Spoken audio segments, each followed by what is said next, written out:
اسلام میں امام اور مؤذن کا مقام ہمیشہ سے ہی بہت بلند رہا ہے۔ سوچیں تو انہیں صرف نماز پڑھانے والا نہیں بلکہ روحانی پیشوا اور کمیونٹی کا رہنما مانا جاتا تھا۔ لیکن جب آج ہم اپنے ارد گرد دیکھتے ہیں تو اس تاریخی عزت اور موجودہ حقیقت میں ایک بہت بڑا خلا نظر آتا ہے۔ تو سوال یہ ہے کہ آخر یہ تبدیلی آئی کیوں اور کیسے؟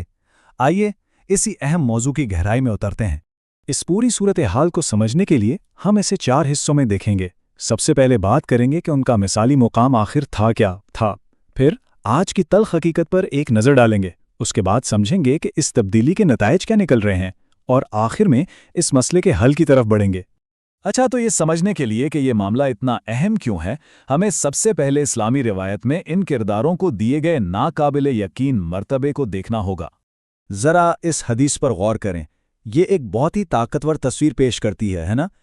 قیامت کا دن ہوگا، سب لوگ جمع ہوں گے، اور اس بھیڑ میں مؤذن کو سب سے نمایاں، سب سے بلند مقام دیا جائے گا۔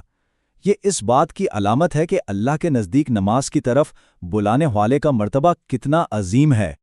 اور یہ صرف ایک ہی وعدہ نہیں ہے، اسلامی روایات تو ایسے کئی ناقابل یقین انعامات سے بھری پڑی ہیں۔ مثال کے طور پر یہ کہ ان کے جسم جہنم کی آگ پر حرام ہیں، یا یہ کہ ہر وہ چیز جو ان کی اذان سنتی ہے قیامت کے دن ان کے حق میں گواہی دے گی، یہاں تک کہ نبی کریم صلی اللہ علیہ وسلم نے خود ان کے لیے دعا فرمائی۔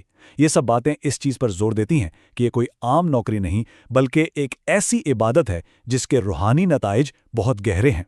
تو یہ تو تھا وہ مثالی مقام جس کا تصور اسلام نے ہمیں دیا تھا، لیکن اب آتے ہیں آج کی حقیقت کی طرف، جو اس سے بالکل مختلف اور سچ پوچھیں تو ایک تشویشناک تصویر پیش کرتی ہے۔ اور دیکھیے، یہ نبوی فرمان ایک ایسے مستقبل سے خبردار کرتا ہے جہاں اس معزز ذمہ داری کو معاشرے کے سب سے کمزور اور پسماندہ طبقے کے سپرد کر دیا جائے گا۔ یہ ایک ایسی پیشین گوئی ہے جو آج کے چیلنجز سے گہری مطابقت رکھتی ہے۔ یہ ٹیبل اس فرق کو بالکل واضح کر دیتا ہے۔ ایک طرف ماضی ہے جہاں امام اور مؤذن کمیونٹی کے معزز روحانی پیشوا اور رہنما تھے، دوسری طرف آج کا دور ہے جہاں انہیں اکثر صرف ایک ملازم سمجھا جاتا ہے۔ جہاں پہلے ان کی کفالت کی ذمہ داری ریاست لیتی تھی، وہیں آج وہ معمولی اور غیر یقینی تنخواہوں پر انحصار کرنے پر مجبور ہیں۔ یہ ایک بہت بڑی سماجی تبدیلی ہے جس نے اس منصب کے وقار کو گہرا نقصان پہنچایا ہے۔ مرتبے میں یہ کمی صرف کوئی نظریاتی مسئلہ نہیں ہے، اس کے افراد اور پورے معاشرے کے لیے حقیقی اور بعض اوقات تباہ نتائج نکلتے ہیں۔ اس مسئلے کی سنگینی کو سمجھنے کے لیے ذرائع میں ایک بہت ہی دل دہلا دینے والا واقعہ ملتا ہے جو اس پوری صورتحال کی بہترین عکاسی کرتا ہے۔ ہوا یوں کہ ایک امام صاحب نے جمعے کے خطبے میں ایک عام اسلامی موضوع یعنی غیبت کے گناہ اور اس کی ممانعت پر بیان دیا۔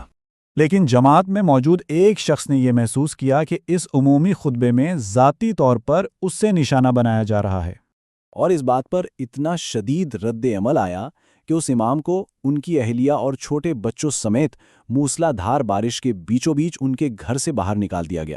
تو سوال یہ پیدا ہوتا ہے کہ آخر ایسا ہوتا کیوں ہے؟ اس کی وجہ یہ ہے کہ جب امام کو ایک قابل احترام رہنما کے بجائے ایک ماتحت سمجھا جانے لگے، جب ہر کوئی ان سے بحث کرنے یا انہیں ٹوکنے کو اپنا حق سمجھنے لگے، اور جب وہ معاشی طور پر کمزور ہوں تو وہ ایک آسان ہدف بن جاتے ہیں۔